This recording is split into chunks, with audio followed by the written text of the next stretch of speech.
So hello and welcome guys यार, कैसे हो आप सब यार। उम्मीद है कि सब बढ़िया ही होगा and welcome back to the yet another video. जी हाँ, जैसा कि तुमने थंबनेल और टाइटल पढ़ ही लिया होगा, आज हम बात करने वाले हैं इंडियन फिलोसफी 101 के बारे में। नाउ ये वीडियो बनाने का बहुत सारे रीजंस हैं, बट मेनली 3 रीजंस हैं मेरे पास। पहला तो मेन रीज़न यही है कि I am out of ideas, नहीं आ रहे मेरे दिमाग में आइडियाज़ भाई, कुछ भी नहीं आ रहा भाई। जो भी आइडियाज़ आ रहे हैं सारे के सारे बकवास है, या फिर मैं जब स्क्रिप्ट लिखने बैठता हूँ तो वो जमता नहीं है। एंड दूसरा रीज़न ये है कि आजकल मेरा खुद का इंटरेस्ट इंडियन फिलोसफी में बहुत ज़्यादा है, इसलिए मुझे लगा क्यों ना इस नॉलेज को शेयर करना चाहिए। और इसी से मेरा तीसरा रीज़न भी आता है, वो है कि डीयू को मिल करना। जी हाँ। जो लास्ट मेरे वीडियो का रिस्पॉन्स है, मतलब जो रिस्पॉन्स आज तक किसी वीडियो में नहीं आया भाई, तो मुझे लगा यार कि भाई ड्यू में पढ़ने का भाई फ़ायदा तो उठाना चाहिए। तो यार ये कुछ 3 रीज़न से इस कारण से मैं वीडियो बना रहा हूँ। और अगर तुम एक स्टूडेंट हो जो इस साल ड्यू में फिलोसफी ऑनर्स का छात्र बनने वाला है, तो तुम्हारे फर्स्ट सेमेस्टर का एक पेपर होगा इंडियन फिलोसफी करके, तो मे भी तुम्हें उसमें हेल्प मिल सकती है। याद रखना ये एक इंट्रोडक्टरी क्लास है, इसमें मैं कोई बहुत डीप में नहीं जाने वाला, मैं बहुत ही बेसिक से स्टार्ट करने वाला हूँ और बहुत बेसिक पर छोड़ने वाला हूँ। That's why it is a 101 class. और हाँ, इस वीडियो में मैं जो भी बातें करने वाला हूँ वो मुख्य रूप से ये एक बुक है, अगर तुम्हें दिख पा रही हो तो, एक ये बुक है जो कि प्रोफेसर हिरेंद्र प्रसाद सिन्हा की बुक है, भारतीय दर्शन की रूपरेखा। ये एक है मेन सोर्स, और दूसरा मैं इस बुक को सोर्स बनाकर ले रहा हूँ जो कि बुक है चंद्रधर शर्मा की critical survey of Indian philosophy. So ये 2 मेन बुक है जिसको मैं आधार मानकर ये वीडियो बना रहा हूँ। और इस वीडियो के बाद अगर तुम्हें डीप में और जानना है इंडियन फिलोसफी के बारे में, तो मैं इन दोनों का लिंक डिस्क्रिप्शन में दे दूंगा, तो वहाँ जाके इसको परचेस कर सकते हो। हाँ, शुरू करते हैं कि इंडियन फिलोसफी है क्या। अब यार, इंडियन फिलोसफी बोलने से अच्छा हमें इसे भारतीय दर्शन बोलना चाहिए। The reason I am saying भारतीय दर्शन इसलिए क्योंकि जो फिलोसफी वर्ड है और जो दर्शन का शब्द है, दोनों में बहुत डिफरेंस है। फिलोसफी जो है, अगर तुम्हें नहीं पता, तो ancient Greek word philo plus sophia से मिलकर बना हुआ है, जहाँ फिलो का मतलब प्यार होता है और जहाँ सोफिया का मतलब विजडम होता है। सो लव ऑफ विजडम को फिलोसफी कहते हैं। और ये जो डेफिनेशन है वर्ड का, ये बहुत अच्छे तरीके से जो वेस्टर्न फिलोसफिकल थॉट है उसको डिस्क्राइब कर देता है। और वही जो डेफिनेशन है दर्शन का, दर्शन जो है संस्कृत के दृश्य धातु से मिलकर बना हुआ है, जिसका अर्थ होता है देखना, या फिर ऐसा अर्थ होता है कि जिसके द्वारा देखा जाए। क्या देखा जाए? खुद को देखा जाए, जो सामान्य रूप से नहीं दिखता। अर्थात दर्शन वो वस्तु है जिसके द्वारा हम अपने आप को देखने का प्रयास करते हैं, या फिर जो चीज़ सामान्य रूप से आंखों से दिखाई नहीं देती उसे हम देखने का प्रयास करते हैं। और यही से तुम्हें जो मेन डिफरेंस है वो समझ आ जाएगा। जहाँ वेस्टर्न फिलोसफी के लिए जो फिलोसफी है वो अपने आप में एक गोल है, फिलॉसफी का उपयोग करके उनको कहीं जाना नहीं है, अपने आप में नॉलेज परिपूर्ण है। लेकिन इंडिया में फिलॉसफी एक साधन है जो कि साध्य कुछ और है, साध्य उस परम सत्ता, उस परम तत्व, या फिर जो भी बोलना चाहो मोक्ष निर्वाण, उसको प्राप्त करने के लिए दर्शन का उपयोग किया जाता है। इसलिए जो मेन डिफरेंस है कि जहाँ एक जगह फिलॉसफी जो है साध्य है, वही जो दर्शन है भारत में वो एक साधन की तरह काम करता है। तो ये मेन डिफरेंस है आगे की बात समझने के लिए कि दर्शन जो है क्यों हम यूज़ करते हैं और फिलॉसफी से दर्शन कैसे अलग है। तो अब बात करते हैं एक हिस्टोरिकल बैकग्राउंड के बारे में कि जो भारतीय दर्शन है वो आया कैसे, उसकी शुरुआत कैसे हुई। तो मुख्य रूप से हम भारतीय दर्शन को 3 कालखंडों में बांटते हैं। पहला हो गया तुम्हारा वैदिक काल, दूसरा हो गया तुम्हारा महाकाव्य काल, और तीसरा हो गया सूत्र काल। एक चौथा काल भी है जिसे हम कंटेम्प्रेरी या फिर समकालीन भारतीय दर्शन भी कहते हैं। इतना इंपॉर्टेंट नहीं है, सो मैं उस पर डिस्कस नहीं करने वाला। हम पहले बात करते हैं वैदिक काल की। तो जैसा कि नाम से स्पष्ट है, वेदों का काल, जिसे हम वैदिक काल कहते हैं। तो वेद क्या है, अगर तुम्हें वेद नहीं पता, तो Veda not just India but world as a whole का सबसे एंशिएंट विजडम लिटरेचर माना जाता है, जहाँ से मेन जो हिंदू धर्म है और जो हिंदू दर्शन है वहाँ से निकला हुआ है। तो जिस समय में वेदों की प्रधानता थी, और या फिर जिस समय वेद की शुरुआत हुई बोल सकते हैं, उसे हम वैदिक काल कहते हैं। और मुख्य रूप से वेद 4 हैं, ऋग्वेद, यजुर्वेद, सामवेद और अथर्ववेद। इसमें से ऋग्वेद सबसे प्राचीन है और सबसे ज्यादा महत्वपूर्ण भी वही है। वेदों की रचना को लेकर आज भी बहुत सारे मतभेद हैं। कईयों का मानना है कि वेद जो है स्वरचित है, यानी कि वो ऑथरलेस है, उसे किसी व्यक्ति विशेष ने नहीं रचा। वेद अपने आप में एक रचित ग्रंथ है, वेद अपने आप में डिवाइन एंटिटी है। और कईयों का यह मानना है कि जो हमारे ऋषि मुनि थे वो जब अपने डीप मेडिटेटिव स्टेट में थे, तब उन्हें डिवाइन वॉइस बोल सकते हो, फिर डिवाइन नॉलेज जब उनको प्राप्त हुआ, तो वो उस ज्ञान को उन्होंने, जिसे हम श्रुति कहते हैं, जो डायरेक्टली वो नॉलेज उन्होंने एक्वायर किया था फ्रॉम देयर मेडिटेशन और जो भी उनकी स्पिरिचुअल प्रैक्टिसेस थी, उसको उन लोगों ने वेदों के रूप में विभाजित किया है। तो बहुत सारे इंटरप्रिटेशन है। अब देखो, जो वेद को अपना आधार मानते हैं तो मानते हैं कि वेद जो दैवी है और वेद भगवान द्वारा रचित हैं, और जो वेद को नहीं मानते उनके लिए वेद के ऑथर हैं, उसमें डिबेट अभी भी चलती है। मुख्य रूप से एक वेद के अंदर 4 भाग देखने को मिलता है, संहिता, ब्राह्मण, आरण्यक और उपनिषद, जिसमें से शुरू के जो 2 हैं संहिता और ब्राह्मण उसे हम कर्मकांड भाग कहते हैं वेद का, और जो आरण्यक और जो उपनिषद है उसे हम ज्ञान कांड कहते हैं। और वेदों का जो सार है जिसे उपनिषद कहा जाता है वहीं पर सारा का सारा जो मेन फिलोसफिकल कंटेंट है हमको देखने को मिलते हैं और उसी से हम कंसर्न रखते हैं। वैसे तो उपनिषद 100 से ज़्यादा है, बट जो मेनली जिनको माना जाता है वो कुछ 10 उपनिषद है तुम्हारे पास, जिनको ही आधार मानकर सारी की सारी जो हिंदू फिलोसफी है वो कही जाती है। उसके बाद आते हैं हम महाकाव्य काल के ऊपर। जो महाकाव्य काल था, जैसे कि नाम से स्पष्ट है, महाकाव्यों की जिस समय रचना हो रही थी, तुम्हारा जो महाभारत हो गया, तुम्हारा जो रामायण हो गया, इसी समय की देन है। इसी समय की बात है जब हमें बौद्ध दर्शन और जैन दर्शन का आगमन देखने को मिलता है। इसके बाद जो काल है, जो कि तीसरा काल है, उसे हम सूत्र काल कहते हैं। तो सूत्र काल जो है वो मेनली जो है हिंदी फिलोसफी के जो मेन स्कूल्स ऑफ थॉट है उनका सूत्रपात हुआ है। अब सूत्रपात मतलब क्या है? अब देखो, जो उपनिषद में जो फिलोसफिकल थॉट है वो इतने ज़्यादा प्रोफाउंड है या फिर इतने रिग्रेस हैं कि वो जो आम जनता है ना उसे आसानी से समझ नहीं आती है।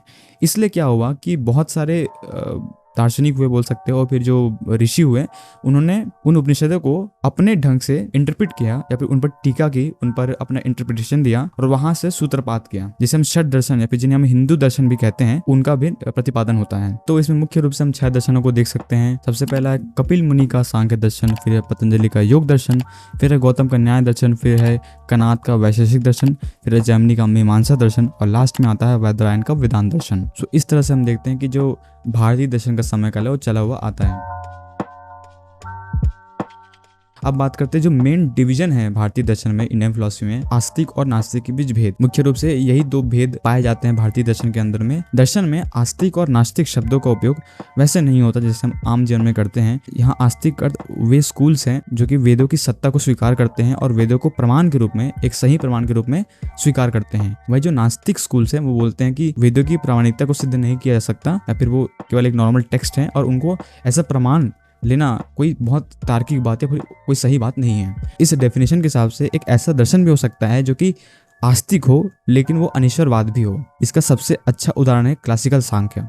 जो सांख्य है मुख्य रूप से जो है वो आस्तिक है क्योंकि उस पर जो है वेदों का प्रभाव है और वो वेदों को आधार मानते हैं और वेद को प्रमाण की तरफ स्वीकार करते हैं। लेकिन सांख्य दर्शन जो है ईश्वर की सत्ता को नकारता है या फिर ईश्वर की सत्ता को स्वीकार नहीं करता, जो भी जिस भी रूप में बोलना चाहो। मीमांसा थोड़ा बहुत और सांख्य क्लासिकल रूप में ईश्वर को नहीं स्वीकारते हैं, फिर भी वो आस्तिक दर्शन कहलाते हैं। भारत में आस्तिक दर्शन कुल मिलाकर 6 हैं: सांख्य, योग, न्याय, वैशेषिक और मीमांसा और वेदांत। अगर तुमने ध्यान दिया हो तो मैंने 6 दर्शन को 2-2 के पेयर में तुम्हें बताने की कोशिश की है। ऐसा इसलिए क्योंकि सामान्य रूप से जब भी किसी दर्शन को पढ़ा जाता है, इनमें से किसी भी एक को, तो उनके जो काउंटर पार्ट है उनके साथ में पढ़ा जाता है।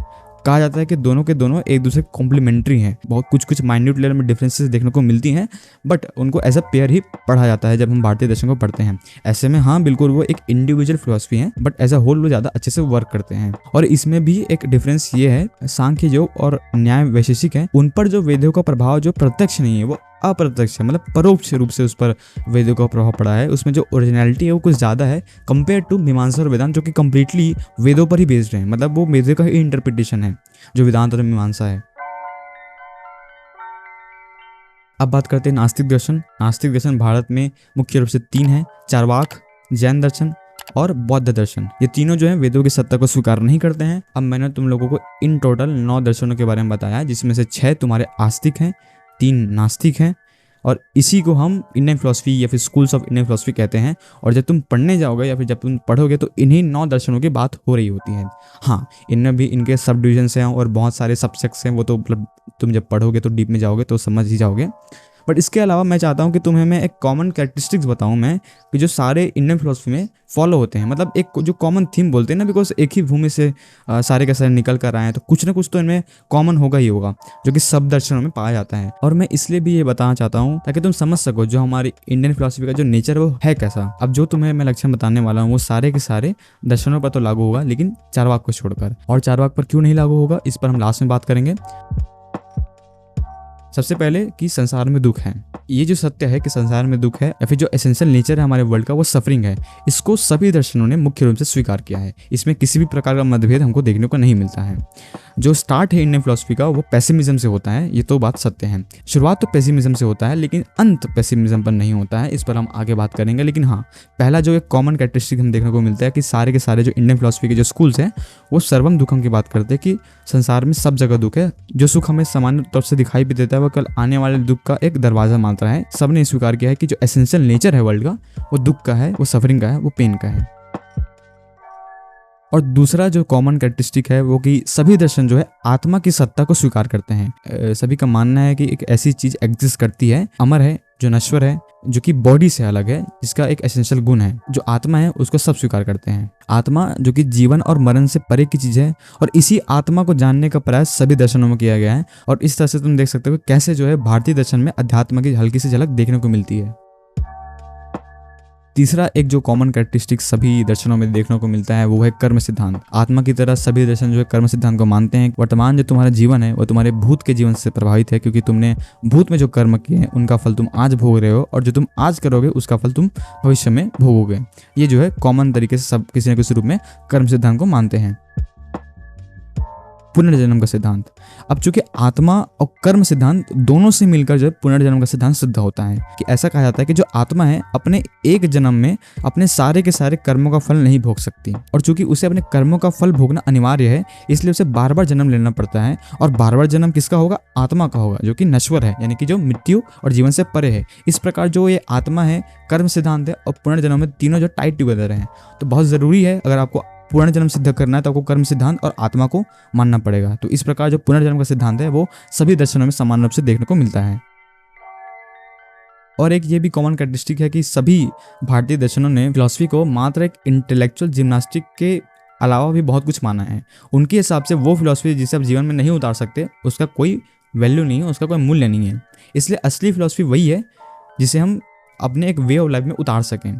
तो अगेन वही वाली बात कि जो फिलॉसफी है वो एक साधन है, साध्य नहीं है। अपने आप में फिलॉसफी बैठकर करने से, विचार करने से, अगर जब तक हम उसका उपयोग नहीं कर पा रहे अपने जीवन में, उसका कोई अर्थ नहीं होता है भारतीय दर्शन के हिसाब से। ये जो कॉमन कैरेक्टरिस्टिक है, जो छठवा है, यानी कि जो प्रमाण सिद्धांत है, वो चारवाक में भी देखने को मिलता है कि सभी दर्शन जो है एक वैलिड सोर्स ऑफ नॉलेज की बात करते हैं, कि एपिस्टेमोलॉजी की जो प्रधानता है सब में देखने को मिलती है। और मुख्य रूप से 6 प्रमाण की बात की गई भारतीय दर्शन में। कोई 1 को मानता है, कोई 2 को मानता है, कोई 3 को मानता है, कोई 4, कोई 5, कोई 6। बट हाँ, सब के सब प्रमाण सिद्धांत पर काम करते हैं और अपने अपने प्रमाण को मानने के उन्होंने कारण भी दिए हैं। उसकी एपिस्टेमोलॉजी से फिर जो उनका मेटाफिजिक्स डेवलप होता है। तो किसी भी भारतीय दर्शन को समझने के लिए उसकी पहले एपिस्टेमोलॉजी समझना बहुत जरूरी है। सभी दर्शनों का मानना है कि अज्ञान या फिर अविद्या के कारण जो इंसान है वो अपने आप को जो सांसारिक क्षणभंगुर है उस पर वो आसक्ति करता है, और इससे जो और इसके कारण वो बंधन क्रिएट कर लेता है, और इन्हीं बंधनों के कारण बार बार जो है उसका पुनर्जन्म होता है। और जो अगला कॉमन कैरेक्टरिस्टिक है कि वो है मोक्ष। और मोक्ष कैसे मिलेगा? वो मिलेगा ज्ञान से। अगेन अज्ञानवश जो बंधन बन चुके हैं उनको ज्ञान के द्वारा, सही नॉलेज के द्वारा, और ज्ञान ऐसा नहीं कि किताबी ज्ञान, वो अनुभव का ज्ञान, वो जो आंतरिक ज्ञान, जो आत्मज्ञान, उसकी बात की गई, उस ज्ञान के माध्यम से जो बंधन है उसको काटना, और बंधन को काटने के बाद निर्वाण, मोक्ष, मुक्ति, लिबरेशन, सैल्वेशन, जो भी बोला जाए, सबका अल्टीमेटली एक परभौतिक यानी कि पारमार्थिक जो गोल है उसको प्राप्त करने की बात कही गई है, जिसे सबने मोक्ष कहा है। अब क्यों ऐसा है कि ये इन कॉमन कैरेक्टरिस्टिक्स में मात्र एक, यानी कि जो प्रमाण वाली बात है वो चारवाक पर लागू होती है और बाकी लागू क्यों नहीं होती? ऐसा इसलिए क्योंकि देखो, चारवाक जो है वो प्रत्यक्ष की बात करता है, यानी कि मैं जिसे देखूंगा अपने 5 इंद्रियों के द्वारा मैं उसे ही स्वीकार करूंगा। अब इससे पता समस्या क्या होती है कि जो ईश्वर है, जो ईश्वर की सत्ता है, फिर आत्मा की जो सत्ता है, पुनर्जन्म का हो गया, कर्म सिद्धांत हो गया, ये जो सारी चीजें हैं, ये जो है पारमार्थिक चीज़ें हैं, ट्रांसेंडेंटल चीज़ें हैं, इनको तुम एम्पिरिकल बेसिस में प्रूव नहीं कर सकते। और चारवाक का मानना है कि जब तक तुम उसे एम्पिरिकल बेसिस में तुम प्रूव नहीं कर पाओगे, मैं उसे मानूंगा नहीं। इससे क्या होता है कि जब तुम आत्मा को नहीं मानते फिर तुम ईश्वर को नहीं मानते। अगर तुम आत्मा को नहीं मानते तुम कर्म सिद्धांत को नहीं मानते, और तुम कर्म सिद्धांत और आत्मा दोनों को नहीं मानते तो तुम पुनर्जन्म को भी नहीं मानोगे। और अगर तुम ये सब नहीं मानते फिर तुम मोक्ष क्यों मानोगे? बिकॉज मोक्ष मिलता भी किसको है? हमको तो नहीं मिलता, वो तो आत्मा को मिलती है। तो घूम फिर कर यही वाली बात है कि कुल मिलाकर किसी भी दर्शन को समझना है तो उसकी एपिस्टेमोलॉजी समझना बहुत जरूरी है। चारवाक सही मायने में नास्तिक दर्शन है, जो कि ईश्वर पर भी विश्वास नहीं करता, जो वेदों की सत्ता पर भी विश्वास नहीं करता। और सही मायने में चारवाक जो है एक रिबेलियस बोलना चाहिए, अपने समय का फिलॉसफी रहा है, ऑर्थोडॉक्स सिस्टम था, उसके खिलाफ जाकर अपनी फिलॉसफी दी थी। और इसी कारण से बोल सकते हैं कि उनके जो ओरिजिनल जो टेक्स्ट है वो मिलते नहीं।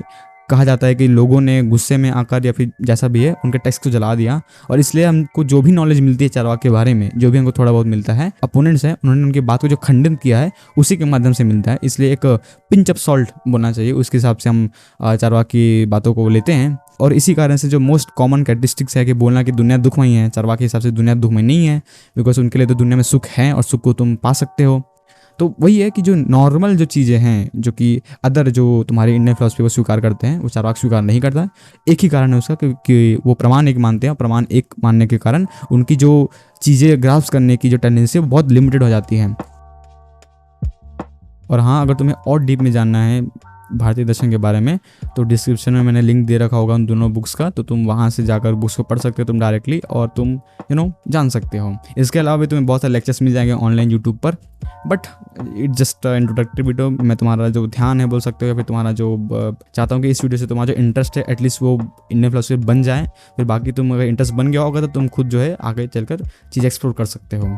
And I think that's it, this was the video. Hopefully next time मैं कुछ ढंग का आइडिया लाऊं और फिर इसका मुझे ना करना पड़े, मैं कुछ अच्छा वीडियो बनाऊं।